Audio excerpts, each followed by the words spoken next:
Décider de se reconstruire après une relation avec un pervers narcissique. Bonjour à toutes et tous, je m'appelle Jean-Marc Moret-Vichard, je suis thérapeute, formateur et conférencier et spécialiste des relations manipulatoires et notamment de l'accompagnement des victimes de pervers narcissiques. Alors j'aimerais aujourd'hui parler de la reconstruction, en tout cas de la prise de décision qu'on peut prendre, qu'on peut avoir après avoir terminé une relation avec un pervers narcissique.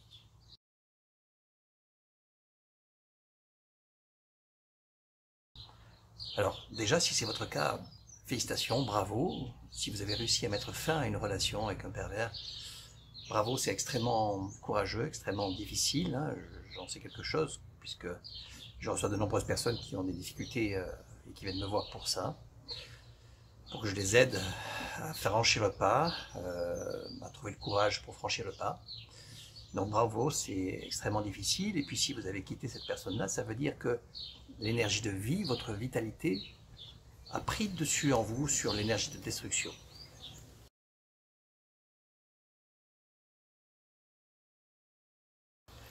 Car nous sommes tous à la fois dans des énergies de vie, dans des formes de vitalité et dans des formes de destruction, d'autodestruction. Alors plus ou moins évidemment, hein, l'autodestruction est quasi inexistante chez certains et puis très présente chez d'autres. La vitalité est plus ou moins forte au fur et à mesure de la vie, et puis pour chacun c'est vraiment spécifique.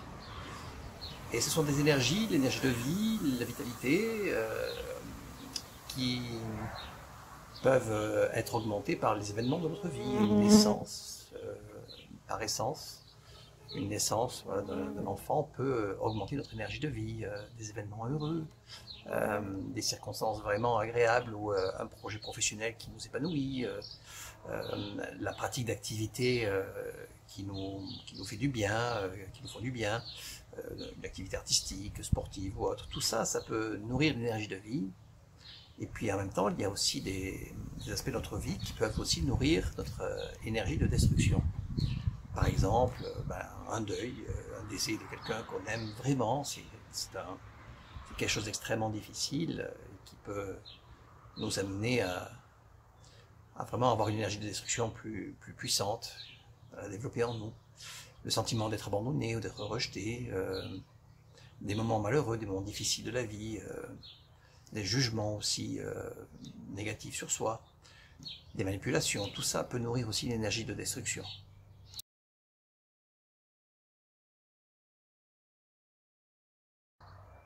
Mais mettre fin à la relation n'est pas mettre fin à l'autodestruction.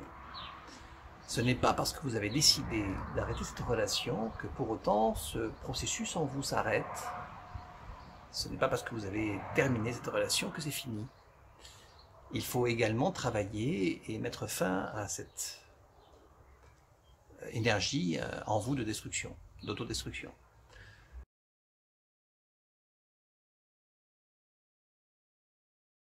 Parce que après une relation avec un pervers narcissique, le travail d'autodestruction peut se traduire, peut se maintenir, se poursuivre sous plein de formes. Il peut y avoir une grande tristesse qui s'installe en vous, même un sentiment de détresse, d'être perdu, des angoisses extrêmement fortes, des troubles de sommeil.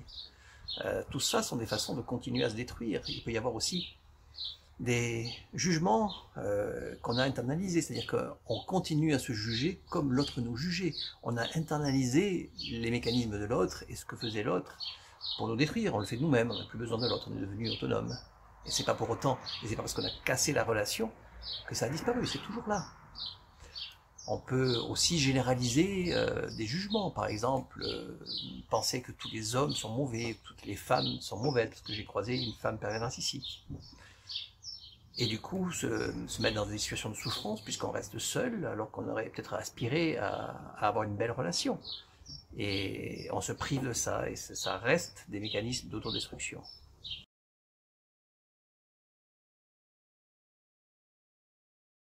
Et donc, si vous avez conscience de ces mécanismes-là, qui se poursuivent en vous, même alors que la relation est terminée, eh bien, il s'agit de décider de mettre fin à cela aussi.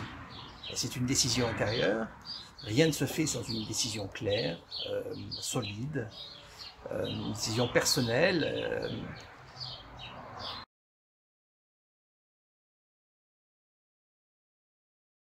On peut vraiment travailler sur ces aspects-là, diminuer en soi l'autodestruction. Hein. Moi, je fais ça avec de nombreuses personnes que j'accompagne. Je les aide à mettre fin à leur processus d'autodestruction et de revenir dans la vie. Je les aide à revenir dans la vie. Mais ça ne dépend pas de moi, ça dépend d'eux, ça dépend de leur décision. Tant qu'ils n'ont pas décidé de se prendre en main et de faire un travail là-dessus, et de se faire accompagner pour ça, car bon, normalement ça nécessite un accompagnement, hein, c'est bien sûr qu'il y a des personnes qui arrivent à le faire seules, ça doit arriver, je n'en connais pas, mais j'imagine bien sûr que ça doit arriver. Mais évidemment, on est sur un travail thérapeutique en général, c'est quand même le travail thérapeutique qui permet de gagner beaucoup de temps, d'aller beaucoup plus rapidement, beaucoup plus vite dans cette direction-là, et de se faire du bien le plus rapidement possible, et de revenir à se centrer vraiment plus particulièrement sur sa vitalité, sur son énergie de vie, de façon à construire une vie épanouie, et repartir de la relation et quitter cette relation en devenant encore plus vivant, encore plus épanoui, encore plus heureux. Voilà, donc moi je vous engage déjà, commencez par prendre cette décision. Si vous ne prenez pas la décision sincèrement, solidement en vous, il ne se passera rien. Donc, voilà, j'espère pour vous que vous arriverez à prendre cette décision de façon très claire et nette. Voilà. Alors, si cette vidéo vous a été utile, si vous avez appris quelque chose, si vous l'avez apprécié, ben merci de la partager pour que d'autres puissent en profiter. Et puis, si vous voulez avoir d'autres vidéos de ma part, ben tout simplement, abonnez-vous à ma chaîne. Voilà, à bientôt et bon courage. Au revoir.